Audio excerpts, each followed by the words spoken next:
Baik kaum muslimin yang kami muliakan, sekarang puncak yang harus saya sampaikan kepada Bapak Ibu, awas, tangkap ini baik-baik.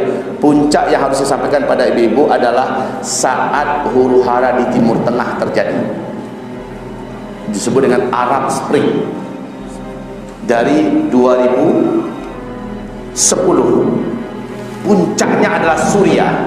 2011, Maret 2011, puncak keributan di Timur Tengah, di mana pemerintahan Bashar Assad membantai rakyatnya sendiri dari Ahlus Sunnah wal Jamaah sampai hari ini. Maka lihat kebrutalan Israel di Palestina, apalagi tahun ini. Kalaulah bukan karena Allah obrak-abrik Israel itu dengan COVID-19 dan juga pertengkaran internal yang sangat heboh saat ini, di mana ada banyak tuntutan, puluhan ribu warga turun ke lapangan minta Benyamin Netanyahu turun karena terjebak dalam kasus korupsi, pembakaran dan juga ribut yang luar biasa. Kalau bukan itu sudah habis Palestina oleh Israel sekarang nih Pak. Dan ingat hadis Nabi, ini kunci dari saya untuk kita semua. Idza fasada ahlus syam fala khaira fikum. Kalian saksikan nanti di akhir zaman, kalau penduduk negeri Syam sudah diobrak-abrik, sudah diusir dari tanah airnya, sudah diperangi, dihancurkan rumah-rumah dan masjidnya, sekolah-sekolah dan rumah sakitnya, sudah ditangkap, disiksa, dibunuh, sudah dipaksa murtad. Apabila itu sudah kalian saksikan di akhir zaman, kata Rasulullah, maka kalian yang ada di muka bumi tidak akan lagi ada menyaksikan kebaikan-kebaikan di muka bumi, kecuali kerusakan pula. Sekarang lihat, bandingkan apakah yang kita saksikan sekarang lebih baik daripada sebelum-sebelumnya. Silakan Bapak Ibu menjawab sendiri. Kondisi perpolitikan di seluruh dunia termasuk Indonesia, mana yang lebih baik sekarang atau 10-20 tahun yang lalu? Mana yang lebih rusak? Mana yang lebih jelek? Mana yang lebih buruk? Sekarang apa bukan? Sekarang. Kondisi perekonomian, mana yang lebih buruk, mana yang lebih berat, mana yang lebih terbebani kita sekarang atau 10, 20, 30 tahun yang lalu? Jawab, mana yang lebih berat? Sekarang ya, sekarang. Yang ketiga, kondisi moral anak-anak bangsa, anak-anak muda, mana yang lebih berat? Sekarang atau 10, 20, 30 tahun yang lalu? Mana yang lebih berat? Kondisi pendidikan, mana yang lebih berat? Sekarang atau 10, 20, 30 tahun yang lalu? Mana yang lebih berat? Sekarang ya. Coba perbandingkan kondisi kesehatan dunia, bukan hanya Indonesia ya. Mana yang lebih berat kondisi kesehatan? Sekarang atau 10, 20, 30 tahun yang lalu? Sekarang. Kondisi bumi, bencana-bencana alamnya, kalau Bapak Ibu mengikuti perkembangan berita alam sekarang, mengerikan Pak. Hampir setengah bumi ini tenggelam dalam bencana-bencana besar. Dan manusia juga sedang dihadapkan kepada peperangan besar. Mungkin saja perang dunia ketiga sebentar lagi akan meletus. Mengerikan Pak. Kalau kita lihat, maka ketemulah hadis Nabi. Apa kata Rasulullah? Kuncinya adalah kalau negeri Syam sudah diobrak-abrik, maka tidak tersisa lagi kebaikan pada kalian seluruh muka bumi. Perintah Nabi adalah badiru bil a'mali fitanan ka qita'il lailil muzlim yusbihu ar-rajulu fiha mu'mina wa yumsi kafira, yumsi mu'mina wa yusbihu kafira, ba'u dinahum bi'aradin minad dunya. Berlomba-lombalah kalian saat kalian menyaksikan fitnah-fitnah telah terjadi.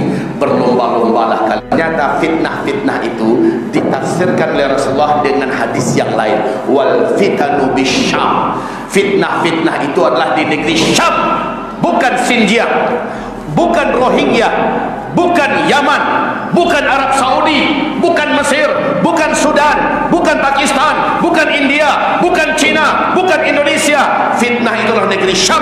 Dan Nabi mengatakan, kalau sudah membaraf api fitnah di negeri Syam di akhir zaman, kalian yang menyaksikannya wajib sudah saatnya berlomba-lomba memperbanyak amal soleh. Berlomba-lomba memperbanyak amal soleh. Badar itu kelihatan terang-teranganlah menunjukkan amal soleh. Ya, terang-terangan berinfak, terang-terangan sholat duha, terang-terangan puasa, terang-terangan untuk baca Quran, terang-terangan untuk yang baik-baik, terang-terangan aja, dan berlomba dengan yang lain. Karena ini saatnya. Sebab apa? Dalam Al-Quran surat Al-An'am ayat 158, orang-orang yang banyak amal soleh lah sementara dia orang yang beriman sebelumnya, amal solehnya banyak. Hanya mereka yang sangat dijaga oleh Allah nanti di akhir zaman. Mereka sangat Allah jaga, orang-orang yang banyak beramal soleh. Contoh, saya kasih contoh sedikit. Jangan khawatir Pak, jam 10 tepat kita selesai. Jadi jangan gelisah. Siapa tahu ada belum makan dari habis puasa tadi. Saya tidak akan zalimi Bapak Ibu semua. Contoh, waktu kejadian Dukhon nanti, kata Rasulullah, Dukhon itu sangat menyiksa bagi orang kafir, orang munafik, orang fasik, ahli maksiat, serta orang-orang yang memiliki aliran-aliran sesat dari umat Nabi. Tersiksa mereka Pak dengan Dukhon. Dukhon itu kan tadi kabut asap bersatu dengan debu yang teramat sangat tebal. Saking tebalnya, matahari tak satu pun yang tembus ke bumi. Jarak telapak tangan dengan wajah saja tak mampu melihat apa-apa saking tebalnya. Khusus bagi orang kafir, orang munafik, ahli maksiat dari umat Nabi Muhammad, orang fasik, ya, orang-orang yang beraliran sesat, mereka tersiksa oleh Dukhon. Bagaimana bentuk siksaannya? Kulit mereka melepuh semua seperti masuk dalam oven. Kedua bola mata mereka seperti mau keluar saking panasnya. Gendang telinga mereka seperti mau pecah, sementara mereka menghirup udara yang sangat panas, menjadikan paru-paru mereka, jantung mereka tersiksa. Kata Rasulullah, lubang hidung mereka mengeluarkan asap, mulut mereka mengeluarkan asap, lubang dubur mereka mengeluarkan asap. Tapi orang-orang yang beriman dari umatku, yang imannya bagus sebelum kejadian itu, orang-orang yang setelah mereka beriman, amal solehnya banyak, amal solehnya baik, amal solehnya bagus sebelum kejadian itu, mereka seluruhnya selamat berkat iman dan amal soleh mereka. Makanya ini kunci kenapa Nabi memerintahkan, kalau fitnah di negeri Syam sudah terjadi, berlomba-lombalah kalian memperbanyak amal soleh supaya kalian termasuk yang selamat. Bagaimana keselamatan orang-orang beriman ketika Dukhon terjadi? Mereka hanya seperti terserang flu dan demam saja, kata Rasulullah. Ketika matahari kembali nampak, ya, orang-orang kafir sudah berubah bentuknya jadi jelek-jelek, jadi jelek-jelek Pak, melepuh semuanya, ya. Sementara orang beriman masih tetap handsome, wanita-wanitanya masih normal, masih cantik-cantik, kulitnya masih bersih-bersih. Tapi orang fasik, orang munafik, ahli maksiat tersiksa seluruhnya. Masya Allah, amal soleh di akhir zaman adalah kunci segala-galanya. Kalau Bapak sudah dengarkan kajian ini, onde Ustaz, rasa-rasa talambe kami nampaknya. Harusnya dari dulu kami mendengarkan pengajian ini. Kalau saya menjawab, insya Allah belum terlambat, asal Bapak mulai dari saat ini juga memulai. Dan harus berlomba, berpacu, akselerasi, percepatan amal soleh sesuai dengan sunnah Nabi Muhammad SAW.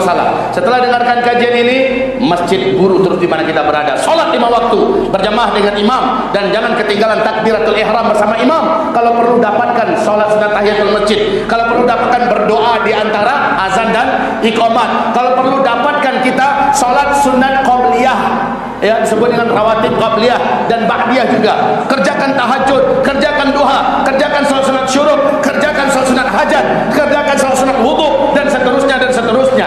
Juga perbanyak puasa, perbanyak sedekah, infak, perbanyak baca Quran.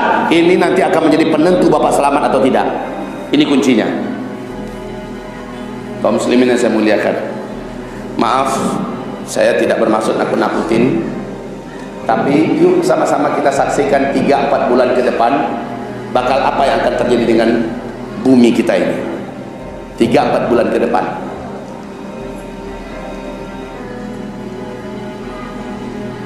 Dan kita lihat yang akan Allah selamatkan hanyalah orang-orang beriman yang beramal soleh. Insya Allah. Untuk kita semua masih ada waktu berlomba-lomba memperbanyak amal soleh. Dari 2017, dengarkan ceramah-ceramah saya dari 2017. Apa yang akan terjadi tahun-tahun ke depan, semuanya terjadi sekarang, Pak. Semuanya terjadi sekarang. Termasuk saya menyampaikan, ayo persiapkan wahai Bapak Ibu. Sekarang ini, waktu itu ya, belilah emas. Siapa yang punya duit sekarang, menabunglah dalam bentuk emas. Karena Nabi mengatakan emas di akhir zaman akan menjadi sangat mahal dan harganya tidak akan terjangkau lagi. Kemudian uang kertas tidak berharga berserakan di pinggir jalan. Waktu itu saya menyeru, ayo belilah emas. Sekarang harga emas sudah melambung tinggi, bahkan tertinggi dalam sejarah emas di dunia. Baik Bapak Ibu, saya sampaikan, Sekarang ini bahkan kalau ada yang masih menyimpan duit agak-agak sedikit banyaknya, masih tetap saya anjurkan belilah emas, walaupun sedikit, 1 kilo 2 kilo, simpan baik-baik.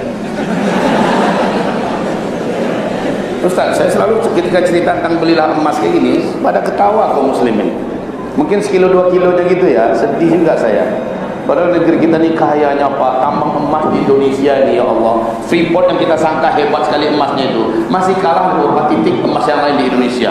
Kita ini kaya raya Pak. Sekilo 2 kilo itu kecil sebenarnya. Sudahlah, kalau memang kita nggak mampu, biarlah saya turunkan sedikit. Kalau ada duit tabungan kita, menabunglah dalam bentuk emas 1 gram, 2 gram, baik itu emas murni atau emas logam murni, emas batangan, atau mungkin juga emas perhiasan, menabunglah dalam bentuk emas. Kalau tidak Bapak menyesal. Sebab baik tabungan adalah menabunglah kepada Allah, sisakan untuk survive kita di akhir zaman.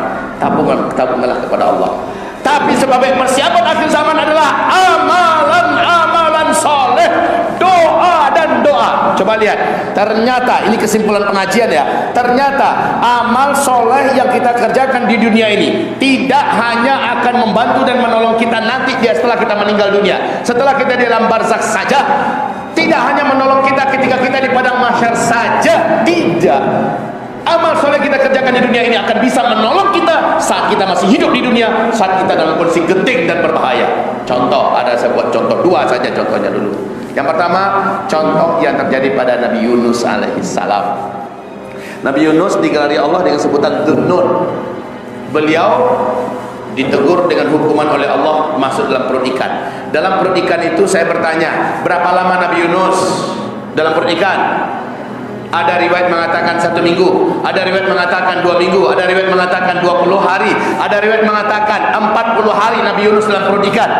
Gelap gulita, tidak ada udara, tidak ada makanan, tidak ada cahaya, tidak ada minuman. Harusnya ada mati apa tidak? Harusnya sudah mati kan? 40 hari 40 malam. Tapi Nabi Yunus dimuntahkan kembali ke bumi, ke daratan dalam keadaan masih hidup, hanya lemes saja. Coba lihat apa amalan Nabi Yunus. Ternyata Allah abadikan dalam Al-Quran, laula an kana minal musabbihin lalabitha fi batnihi ila yaumi yub'atsun. Kalaulah Yunus bukan termasuk orang yang banyak berzikir, banyak beramal soleh, kalaulah Nabi Yunus sebelumnya bukan termasuk orang yang beriman, orang yang banyak amal soleh, rajin berzikir, pasti Yunus akan tinggal dalam perut ikan itu sampai hari kiamat. Ternyata berkat imannya, amal solehnya sebelumnya, dan zikirnya sebelumnya, maka Nabi Yunus dilindungi oleh Allah. Saatnya beliau harusnya mati, Allah biarkan beliau tetap hidup. Dan justru ketika beliau dalam kegelapan, dalam perut ikan, di dasar samudra yang paling dalam, Yunus berzikir dengan amalan. Kata Nabi, siapa saja yang merutinkan amalan Nabi Yunus dalam perut ikan, apapun bencana yang bisa merenggut nyawanya di bumi ini, dia amalkan amalan Nabi Yunus itu, Allah akan selamatkan dia sebagaimana Allah selamatkan Nabi Yunus. Allah akan selamatkan dia sebagaimana Allah selamatkan Nabi Yunus. Dan Nabi bertanya dalam hadis sahih Muslim, maukah kalian aku ajarkan apakah wiridan, apakah amalan Nabi Yunus dalam perut ikan yang bisa membuat Nabi Yunus bisa hidup tanpa udara, bisa hidup tanpa makanan, bisa hidup tanpa minuman, bisa hidup tanpa udara, tanpa cahaya. Maukah kalian aku ajarkan amalannya? Para sahabat menjawab, mau. Maka Rasul mengatakan, doa Nabi Yunus itu adalah la ilaha illa anta subhanaka inni kuntu minadh dhalimin. Ayo sama-sama baca, la ilaha illa anta subhanaka inni kuntu minadh dhalimin. Lanjut yang kedua, la ilaha illa anta subhanaka inni kuntu minadh dhalimin. Terakhir, la ilaha illa anta subhanaka inni kuntu minadh dhalimin. Baca itu terus. Tidak tidak seorang pun di antara kalian mengalami bencana yang bisa mematikan nyawanya dan keluarganya, tapi dia membaca ini, melainkan Allah pasti selamatkan dia sebagaimana Allah selamatkan Nabi Yunus. Syaratnya dia sebelumnya orang beriman yang bagus imannya dan amal solehnya banyak. Makanya perintah Nabi saat fitnah di Syam membara, perbanyaklah beramal soleh, perbaiki iman kalian, perbanyak amal soleh, dan amal soleh ini bisa dipanggil untuk menyelamatkan kita. Contoh terakhir adalah saat 3 orang lelaki soleh terkurung dalam perut gua. Hujan lebat, mereka saling tidak kenal. Karena hujan lebat mereka masuk di gua yang sama, 3 orang. Lalu tiba-tiba batu yang sangat besar, di mana 30-40 orang pun belum tentu bisa menggerakkannya, menggeliling dari atas menutupi pintu itu. Pintu itu besarnya hanya sebadan orang bisa masuk, Pak. Itu gua itu ketutup habis. Bagaimana? Maka masing-masing mereka bertawassul kepada Allah dengan menyebut amal soleh yang pernah dia kerjakan. Yang satu berdoa, ya Allah, dulu hamba buat macam ini, kalau engkau ridho dengan amalan hamba itu, kalau ada pahalanya, ya Allah, tunjukkan kepada kami bahwa engkau telah menerima amalan hamba itu, ya Allah. Caranya, ya Allah, bukakanlah pintu ini untuk kami. Bergerak batu itu, Pak, bergerak.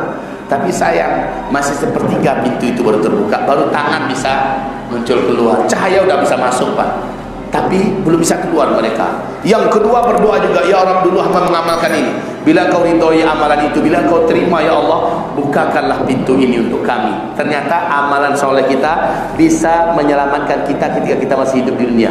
Maka dia berdoa, bukakanlah pintu ini untuk kami, Allah. Bergerak lagi, terbuka lagi sepertiga yang lain, masih paha yang bisa keluar, belum bisa seluruh badan.